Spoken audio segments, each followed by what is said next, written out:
Assalamualaikum Bang Ihsanuddin Nursi.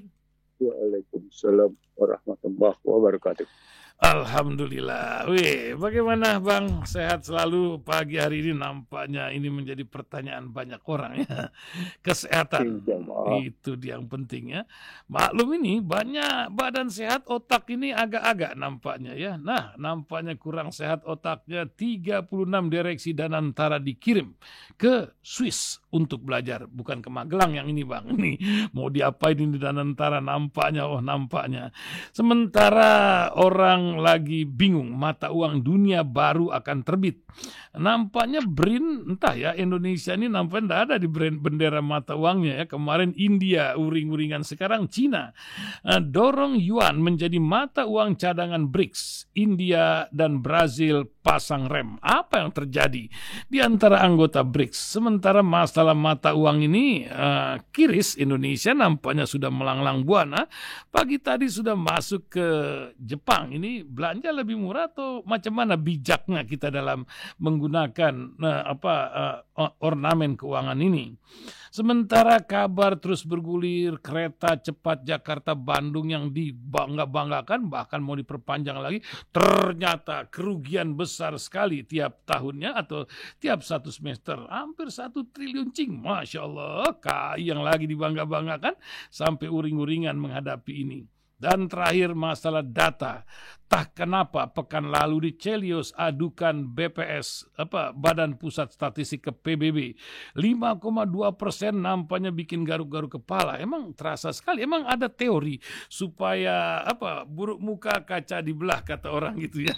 Apa yang mungkin Bang Ihsanuddin Nursi bisa sampaikan ke pendengar di 21 negara dari Aceh juga sampai Banyuwangi. Silakan Bang Ihsanuddin Nursi.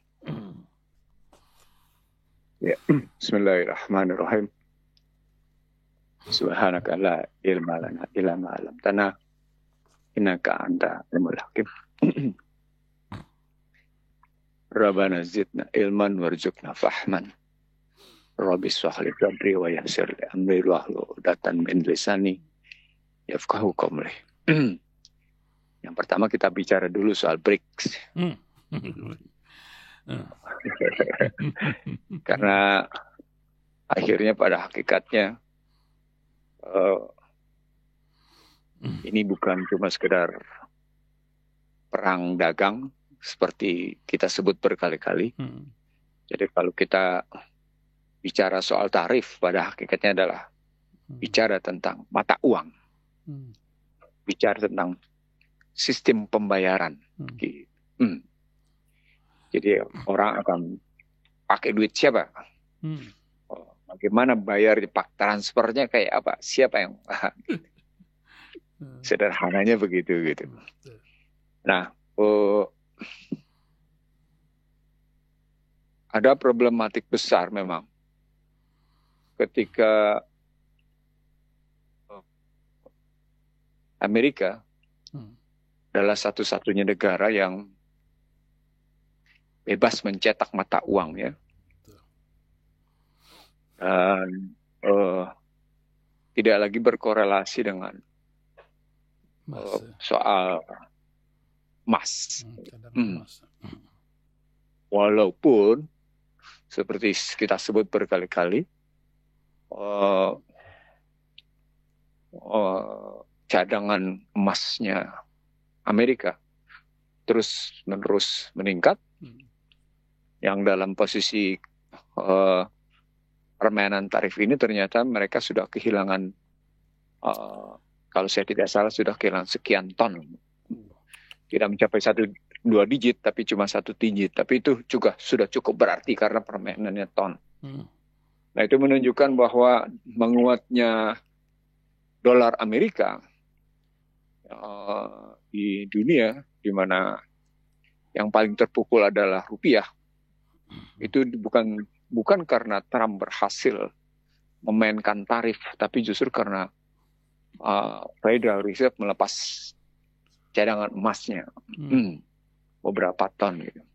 Begitu juga dengan Singapura yang melepas beberapa ton emasnya dalam rangka memperkuat posisi Singapura dolar Dan itu berarti mempengaruhi stabilitas harga. Nah, secara teoretikal, itu berhubungan dengan inflasi. Mereka tidak mau inflasi tidak terkendali dan menekan habis-habisan, sehingga orang mengeluarkan duit lebih banyak untuk memenuhi kebutuhan hidupnya. Nah, untuk seperti itu negara berkorban, melepas emas, sehingga mereka memperoleh lebih banyak likuiditas di pasar. Itulah yang terjadi di Singapura. Itu yang terjadi di Amerika, sehingga Singapura salah satu mata uang yang cukup kuat menghadapi gejolak menguatnya dolar, sementara rupiah adalah mata uang yang paling lemah dalam menghadapi gejolak nilai tukar. Nah, BRICS menyadari bahwa ternyata problem mata uang menjadi penting dalam hubungan perdagangan mereka. Seperti juga saya sebut berkali-kali di Rasil dan di beberapa forum diskusi, ini berlangsung sejak 24 Agustus 2015 ketika pasar modal Shanghai diserang habis-habisan, yang disebut dengan Black Monday keempat. Sehingga terpukullah yang namanya rubel. Habis-habisan rubel terpukul. Begitu juga treasury bill yang dipegang oleh surat utang Departemen Keuangan Amerika yang dipegang oleh China berkurang dari 1,4 triliun menjadi 1,14 triliun, 2,6 triliun berkurangnya, 260 miliar kurangnya. Dan sekarang ini treasury bill yang dipegang oleh China itu tersisa cuma sekitar 800-an. 800 miliar US dollar. Dan yang pegang banyak adalah Inggris serta Jepang. Poinnya adalah untuk menghadapi Washington, orang menggunakan kekuatan senjata Washington sendiri, sehingga Washington tidak sembarangan memainkan keuangannya seenak-enaknya. Kondisi seperti itu gitu. Artinya setiap perang dagang secara menyeluruh itu diikuti dengan perang mata uang. Nah, BRICS tidak mau dipukul begitu gitu. Mereka juga merasa perlu meninggalkan ajang peperangan currency war, dan mereka merasa perlu punya mata uang sendiri. Itulah alasannya begitu. Dalam sejarah perang dagang dan perang mata uang, permainan perang mata uang ini atau currency war ini sebenarnya dikenal sebagai competitive devaluation. Mendevaluasi mata uang masing-masing secara bersaing di panggung internasional dalam rangka harga barang yang mereka lepas di pasar internasional. Nah, di sini mereka merasa bahwa dengan posisi menstabilkan mata uang di panggung internasional, maka barang mereka tetap bisa baik gitu. Dan ketika mencoba memainkan posisi mata uang yang dimainkan oleh Amerika, mereka nggak mau harga barang mereka menjadi lebih mahal. Jadi artinya ketika BRICS ingin memainkan posisi mata uang di antara anggotanya sendiri, sebenarnya karena ingin mencapai stabilitas harga atas barang-barang yang mereka punya, baik di pasar internasional maupun di pasar domestik mereka. Nah, tarik ulur di antara para anggota itu disebabkan karena mereka punya transaksi perdagangan yang cukup kental dengan Amerika. Tapi ketika India kemarin melakukan perlawanan, itu berubah situasi. Kalau tadinya India mencoba seperti kita pernah bilang 2 minggu lalu, kita bilang India main 2 kaki gitu ya. Tapi kali ini nggak mau lagi dia. Narendra Modi melakukan perlawanan karena beberapa pemikirnya tegas-tegas menuliskan dalam bahasa yang kerennya against imperialism, dan itu tersebar luas ya. Jadi mereka menyadari bahwa sesungguhnya Washington memainkan strategi imperialisme lewat mata uang dolar. Jadi itu mereka sebut sebagai neo-imperialisme, perang tanpa peluru. Itu yang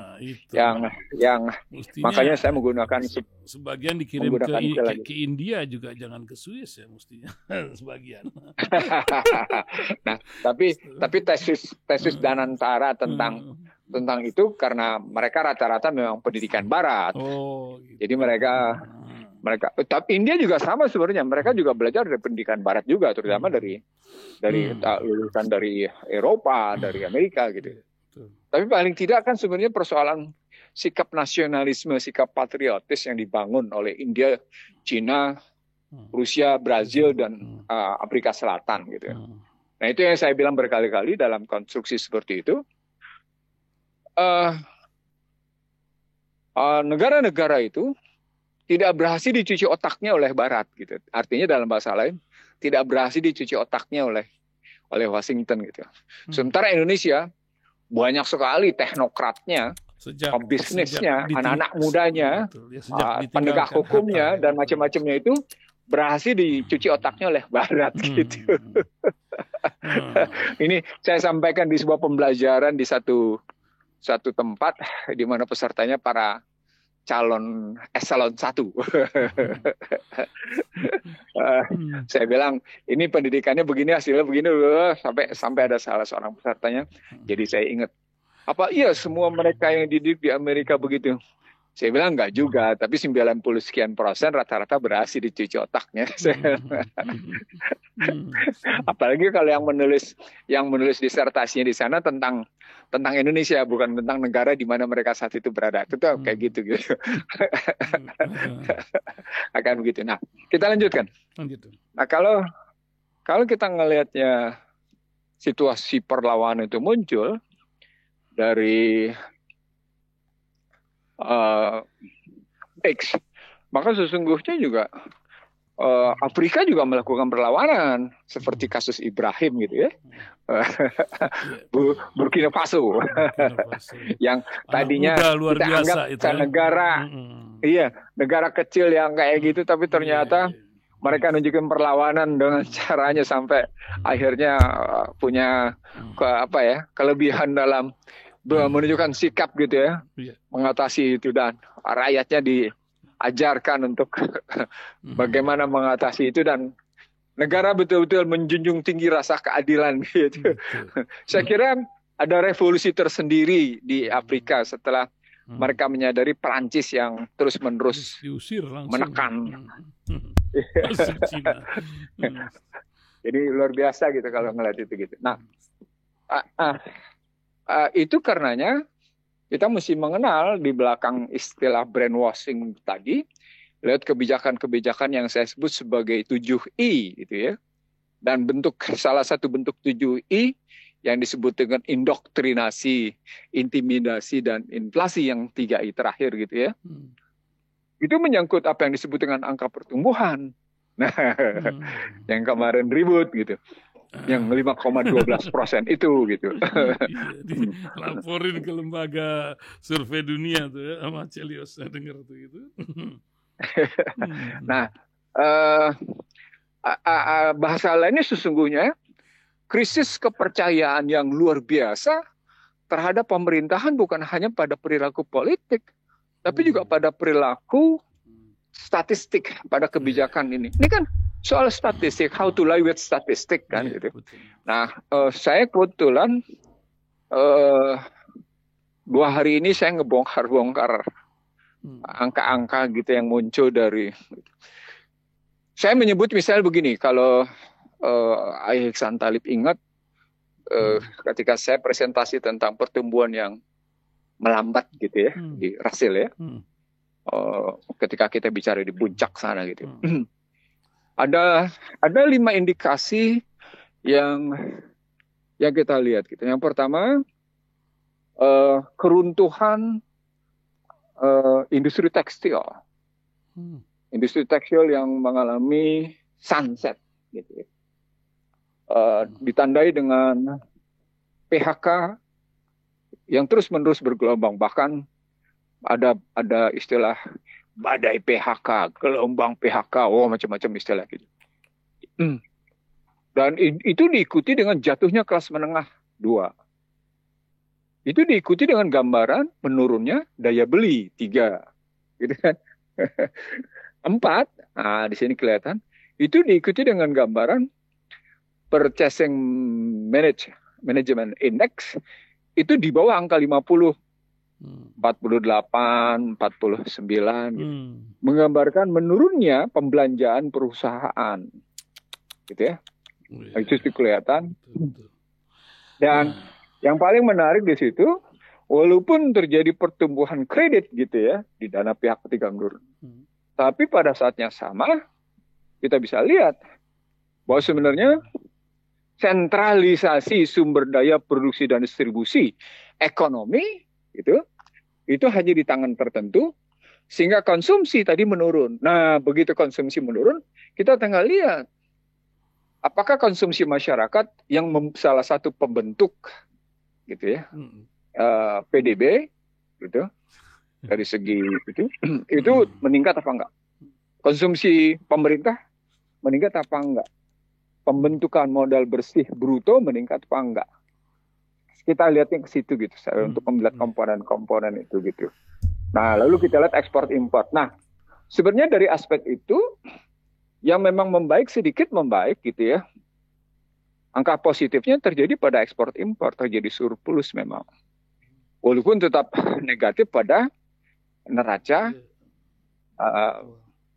berjalannya disebabkan oleh jasa tetap negatif.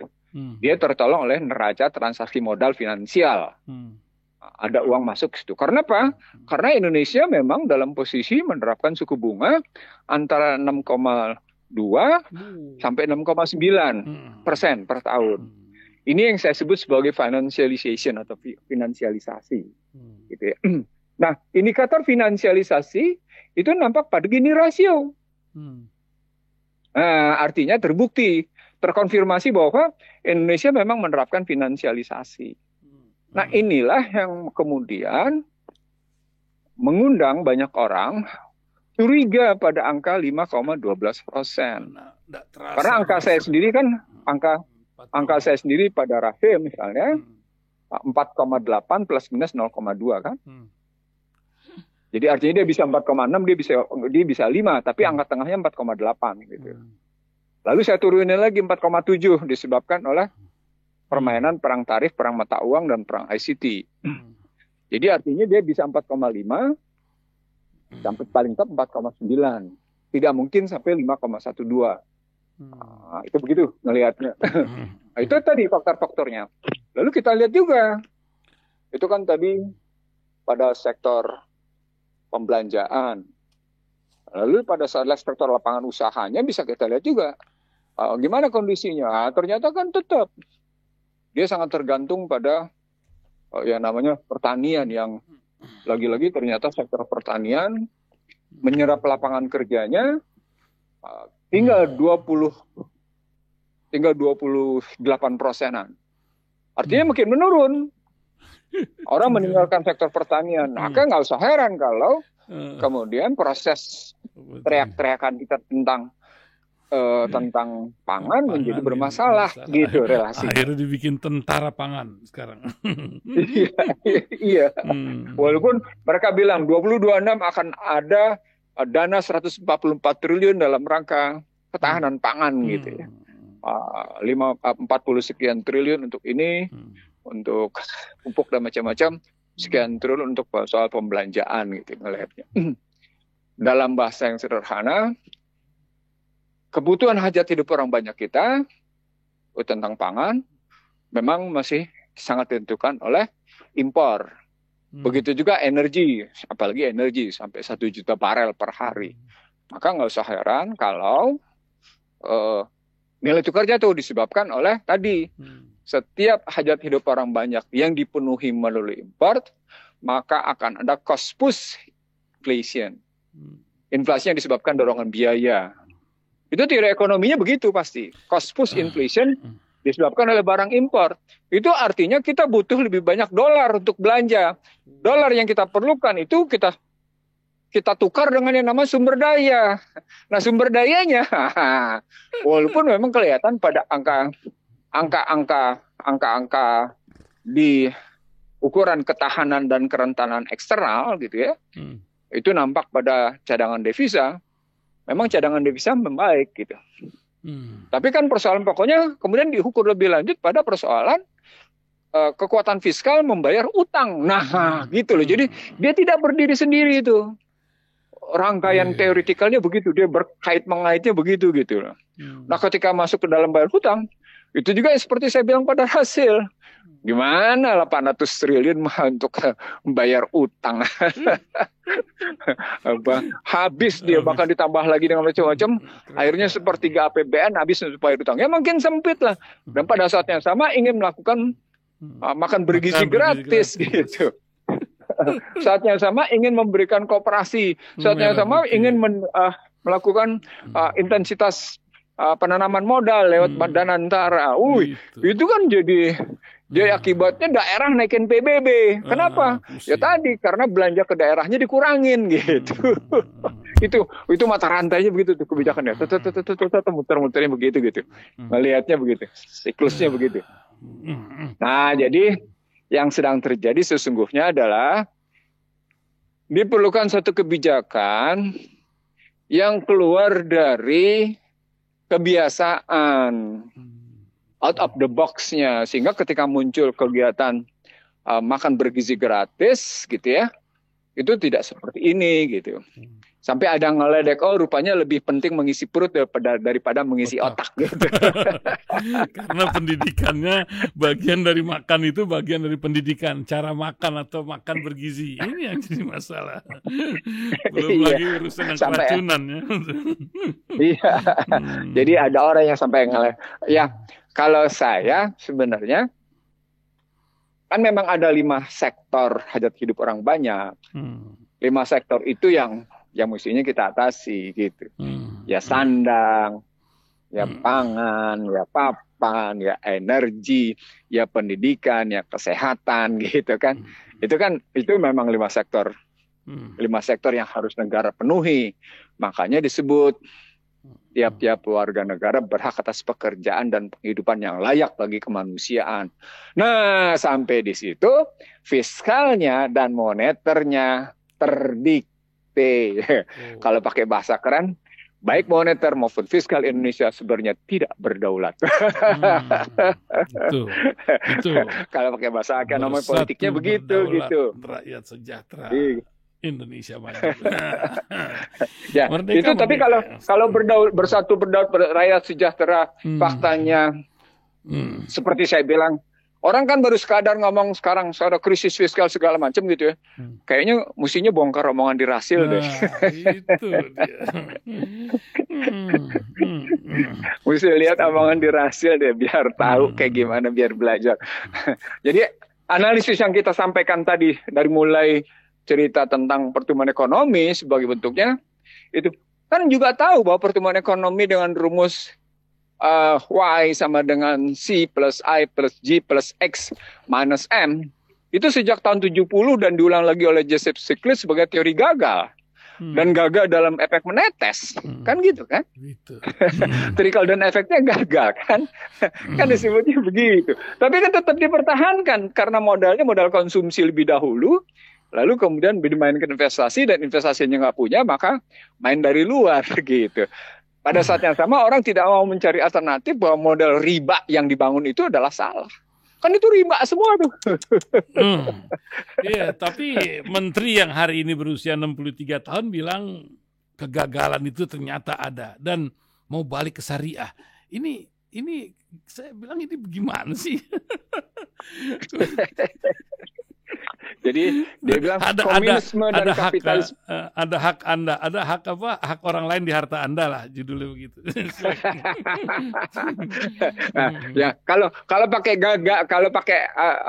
kalau pakai APBN yang tergantung pada pajakan sebesar 82 sampai dengan 85%, maka ada harta orang kaya pada duit Anda. Itu. Kenapa sampai saya bilang ada harta orang kaya pada pajak pada uang Anda? Itu karena tadi teori finansialisasi. Saya misalnya ngobrol begini. Ini menarik nih kalau sudah sampai di situ. Kemarin saya menjelaskan kebetulan pada seseorang gitu. Berapa Sun SBN yang dimiliki oleh asing? Kan gitu pertanyaannya. Berapa pertanyaannya? Kayak gitu. Saya dapat angka, memang menurun dari 40%, tapi dia sampai sekitar 34-36% dimiliki oleh asing. Begitu juga yang namanya main pasar modal. Dia cukup tinggi pihak asingnya. Artinya sesungguhnya ketika kita bayar utang, maka kita sedang membiayai orang kaya. Kan perbankan, baik bank konvensional maupun bank syariah, dana reksadana, dana pensiun, gitu ya, dan asuransi, itu kan pegang SBN Sun semua. Artinya mereka APBN membiayai mereka karena APBN menjual tingkat suku bunga tadi. Rata-rata oleh nota keuangan disebutnya 6,9 rata-ratanya. Walaupun sekarang berlaku 6,25 gitu ya.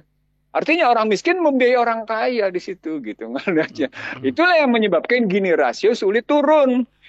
Halo, para pejabat publik, perhatikan kenapa Gini rasio tidak bisa turun. Salah satu penyebabnya adalah kebijakan Anda.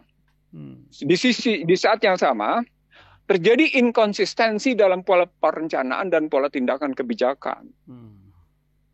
Ulang ya. Biar kita menyampaikan watawasobil haq, watawasobil sabr pada teknokrat ya. Gitu ya. Bahwa penyebab Gini rasio tidak bisa turun adalah karena kebijakan finansialisasi. Satu. Ini penting nih karena studinya, Bang, ini pendengar kita ini dari profesor, guru besar sampai satpam. Gini rasio apaan sih? Tuh ada yang nanya di WA tuh barusan. Gini rasio adalah ukuran tentang besarnya pendapatan dibanding dengan yang namanya pembelanjaan. Sampai seberapa besar uang. Paham. Ya, bahasa sederhananya berapa besar ketimpangan. Jadi ukuran ketimpangan gitu bahasa sederhananya. Berapa besar ketimpangan, rasio ketimpangan antara mereka yang punya, kan bisa diukur dari pendapatan, bisa diukur dari belanja gitu. Indonesia masih mengukur dari yang belanja gitu.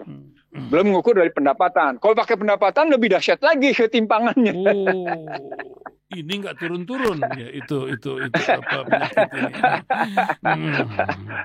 Jadi makanya bisa dilihat itu tentang 10 sampai dengan 15 orang kaya, sumbernya apaan, berapa jumlahnya, bandingin terhadap dana pihak ketiga, bandingin terhadap APBN, bandingin terhadap pajak, bandingin terhadap perkreditan. Makin nyata itu. Jadi salah satu indikator Gini rasio, bandingin aja 10-15 orang terkaya itu gitu ya, dibandingkan dengan jumlah pajak yang diambil, bandingkan dengan dana pihak ketiga yang diambil, bandingkan dengan belanja negara yang diambil, bandingkan dengan perkreditan yang diambil gitu. Ada 5 tuh biasanya saya presentasinya saya banding-bandingin begitu gitu. Nah, artinya dari tadi karena kepotong gitu ya. Yang pertama finansialisasi, yang kedua dari aspek itu yang saya sebut sebagai inkonsistensi. Halo? Ya, halo. Para pendengar radio nampaknya terputus. Kami akan melakukan sambungan ulang atas bincang kita bersama. Halo, ya terputus Bang barusan. Sekarang lambung lagi. Terputus atau ada yang ganggu? Begitu. Lanjut. Sekarang yang kedua, kenapa saya bilang inkonsistensi kebijakan? Di satu sisi, Anda bermaksud menunjukkan keinginan, tekad gitu ya, pertumbuhan berkualitas yang dalam bahasa kerennya inclusive growth. Inclusive growth diarahkan untuk mengatasi pengangguran dan kemiskinan. Motifnya gitu ya, yang disebut dulu di era SBY sebagai pro growth, pro poor gitu kan. Kan gitu kan? Pro poor, pro job gitu. Pro growth, pro poor, pro job kan gitu. Dan kerjaan. Atasnya begitu gitu ya. Nah, itu tidak bisa tercapai karena jangka panjang yang terjadi adalah Anda tetap menerapkan kebijakan liberalisasi di sektor keuangan, di sektor perdagangan, sehingga terjadi deindustrialisasi. Ini angkanya jelas nih, saya punya angkanya nih. Ini bagian dari presentasi saya nanti di dalam seminggu ini di beberapa tempat nih. Karena saya diundang seminar, saya akan menyampaikan. Salah satu bukti bahwa ini bukti, makanya saya bilang, hey kaum teknokrat, kalau Anda mau dengarkan baik-baik, ini adalah rangka wa ta'awsaw bil haq wa ta'awsaw bil sabr. Anda inkonsisten dalam kebijakan. Gitu. Jangka panjangnya terjadi deindustrialisasi, jangka pendeknya Anda bicara tentang inclusive growth. Padahal dengan kebijakan fiskal seperti ini, gitu ya, dengan diikuti dengan kebijakan liberalisasi di berbagai sektor perdagangan dan keuangan, itu terjadi deindustrialisasi. Kenapa sampai kayak gitu? Karena problem domestiknya adalah lemahnya penegakan hukum, tingginya biaya ekonomi. Sehingga orang merasa berpikir tidak perlu melakukan industrialisasi. Apalagi kemarin teriak-teriak, tidak perlu TKDN, silakan import, kan gitu kalimatnya. Jadi ya tadi akibatnya begitu. Dan ya sudah, artinya saya ingin saya nggak enak sebenarnya ngomongnya karena ini Iksan Indonesia kerjanya nunjukin kesalahan aja nih. Gitu kan. Itu dia. Ya harus ada lah selalu orang yang mengingat walaupun itu sedikit biasanya. Lanjut Bang. Nah lalu kemudian saya bilang begini, tapi saya punya kok jalan keluar, mau dengerin jalan keluar saya nggak? Kalau mau. Kan tidak mungkin matahari terbenam terus gitu kan, pasti terbit juga gitu. Tidak mungkin malam terus, pasti juga terbit siang. Tidak mungkin siang terus, pasti terbit malam kan gitu. Jadi dipergilirkan bahasa sederhananya. Dan pasti selama namanya waktu bergulir, begitulah segala sesuatu dipergilir gitu. Selama waktu bergulir, maka segala sesuatu dipergilir gitu ceritanya. Nah, itu dari cerita 5,12% yang ternyata kalau diurai itu teorinya tidak sembarangan. Itu teori makro, mikro yang berkaitan dengan fiskal moneter yang disebut dengan dalam kaitannya dengan bauran kebijakan fiskal moneter disebutnya. Nah, jarang hanya ekonom tertentu yang melihat problematik bauran kebijakan itu bisa menjadi akar masalah karena seperti Trump menuntut Jeremy Powell menurunkan suku bunga. Jeremy Powell nggak bisa. Walaupun kemarin dia jawab, ya deh, gue turunin, tadinya rencananya kita turunin dalam waktu ini, sekarang kita turunin dalam waktu dekat gitu. Karena Trump mengancam macam-macam gitu. Termasuk menuding adanya penggunaan renovasi gedung Federal Reserve sebesar 2,5 miliar US dollar gitu. Secara-caranya gitu. Iya.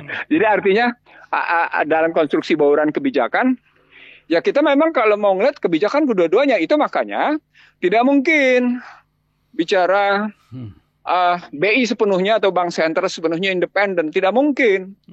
Karena pencipta uang di negara manapun pada hakikatnya adalah negara, bukan bank sentral. Bank sentral adalah pencetak uang. Tapi pencipta uangnya adalah negara kesatuan Republik, negara yang menciptakan. Gitu teorinya. Nah di situ bukan berarti BI harus independen penuh gitu loh ceritanya dalam konstruksi menjalankan stabilitas nilai tukar yang tujuannya adalah stabilitas harga gitu. Ini teorinya menarik loh. Ini kuliah 1 semester nih. Yang sudah banyak diprotes oleh orang melihat bagaimana independensi bank itu gitu. Nah, lalu dari situ kita ngelihat cerita tentang bagaimana situasi negara yang seperti ini gitu ya. yang demonstrasi kemarin kayak gitu udah saya bilang jangan ikutan, nggak percaya sih. Bener aja. Udah saya bilang itu demo rekayasa, nggak percaya. Gitu. Masa nggak bisa baca kalau tuh serikat buruh aja bisa bilang kami tidak akan ikutan karena tidak jelas siapa penanggung jawabnya dan tidak jelas arahnya lagi. Ini kan berkaitan sama soal bagaimana soal penegakan hukum di Indonesia. Nah, begitu sampai pada penegakan hukum tadi belibetnya. Jadi ada urusan memang persoalan pertumbuhan ekonomi atau persoalan ekonomi tidak mungkin soal ekonomi ansih sendiri, stand alone gitu. Nggak mungkin. Seolah-olah dia tidak punya hubungan interdependen gitu ya, hubungan ketergantungan dengan kebijakan-kebijakan lain, nggak mungkin gitu. Nah ini berkaitan juga dengan kultur, dengan kebudayaan kita, dengan adab kita. Yang kebanyakan mayoritas pejabatnya, mayoritas masyarakatnya itu mayoritas brokerage. Itu dia. pakai bahasa kerennya brokerage, bukan bahasa kerennya, bahasa netralnya brokerage. Tapi bahasa negatifnya pemburu rente. Bahasa kerennya kalau di Rasil tuh komisi gitu. Oh iya betul. Nah itu masalah di situ. Nah, beda dengan ini balik lagi soal pendidikan. Bagaimana pendidikan mengajarkan orang punya daya juang, punya militansi atas keilmuan yang didapat gitu. Itu yang kita lihat di Jepang. Itu yang kita lihat di Korea gitu loh. Itu yang kita lihat di Cina gitu. Jadi balik-balik lagi seperti yang selalu kita bilang bertahun-tahun di Rasil. Problematik kita di pendidikan, baik pendidikan formal maupun pendidikan informal gitu. Karena dari situlah sesungguhnya penjajahan dimulain gitu. Dari situlah sebenarnya proxy war berjalan. Perang informasi berjalan tuh di situ gitu loh. Bahkan Universitas Indonesia kemarin mengundang seorang profesor dari Stanford University gitu ya, yang menyetujui genosida gitu loh. Ini salah pendidikan tuh, sekelas UI aja bisa. Tapi NU juga kena juga katanya. Tapi nampaknya macam mana ini ya, kalau diurut-urut nih bakal kena ormas besar ini. Tapi ya begitulah dunia sandiwara bergulir gitu. Artinya lagi-lagi problem besar kita memang problem besar pendidikan. Jadi kalau tadi jauh antara mengisi perut sama mengisi otak, itu sama pentingnya. Sama pentingnya. Tetapi Islam mengatakan, kendalikan pengisian perut, kendalikan pengisian otak. Menarik kan? Coba. Punya namanya saum itu mengendalikan dua-duanya. Dia mengendalikan isi otak dan mengendalikan rasa, tapi sekaligus mengendalikan perut. Coba Islam itu mengendalikannya keseimbangan luar biasa. Itu siam. Makanya dianjurkan untuk siam Senin Kemis. Kalau tidak puasa Daud gitu. Tujuannya mengendalikan fisik, mengendalikan rasa, mengendalikan pikiran gitu. Apa motifnya? Ketika konsumsi berkurang pada tubuh, gitu ya, maka hasrat untuk macam-macam itu berkurang, melemah. Di situ setan kalah. Gitu. Dari makanan semua bisa cerita. Nampaknya 40 menit lewat sudah Sike. Kita akan dengarkan closing statement dari Bang Ihsanuddin Nursi. Silakan Bang. Oke. Yang pertama saya minta maaf kepada seluruh pihak gitu ya, yang merasa kecubit. Betawi bilang kecubit nih gue nih. Saya minta maaf kalau Anda merasa kecubit gitu. Saya tidak bermaksud mencubit, saya cuma bermaksud mencolek. Nyoleknya pun lemah lembut, tidak dengan kasar gitu. Saya minta maaf sebelumnya. Apakah itu ulama, apakah itu ustadz, apakah itu teknokrat, apakah itu aparat penegak hukum, atau siapapun, saya minta maaf. Tidak ada maksud saya ingin berkontribusi untuk apa yang diperintahkan oleh konstitusi. Agar bangsa ini kan masih Agustus ya, agar bangsa ini bebas dari ketertindasan, bebas dari kebodohan, bebas dari kemiskinan, bebas dari ketimpangan, bebas dari kehinaan. gitu. Itu yang bahkan dalam sebuah flyer yang beredar untuk membantu anak-anak fakir miskin sekolah, lagi-lagi buat apa memiliki tahta, harta, dan kedudukan terhormat jika kita tidak membebaskan masyarakat dari tadi ketertindaskan, kebodohan, kemiskinan, ketimpangan, dan kehinaan. Itu tujuan saya itu. Jadi saya minta maaf kalau saya sekali lagi, apakah ustadz, apakah ulama, apakah orang yang cerdas cendekia tersentil aja atas ucapan saya, sekali lagi saya mohon maaf. Tidak ada maksud saya seperti itu. Saya ingin berkontribusi bagi kebaikan gitu. Dan yang kedua, mari kita membangun mekanisme pertahanan diri dan keluarga dari perang informasi, perang asimetri, perang proksi yang makin tinggi. Saya menyebut makin tinggi karena tadi 5 jurnalis saja terbunuh gitu ya, karena serangan tadi gitu ya. Dan dunia seakan-akan tidak berdaya menghadapi Israel yang terus-menerus seperti ini.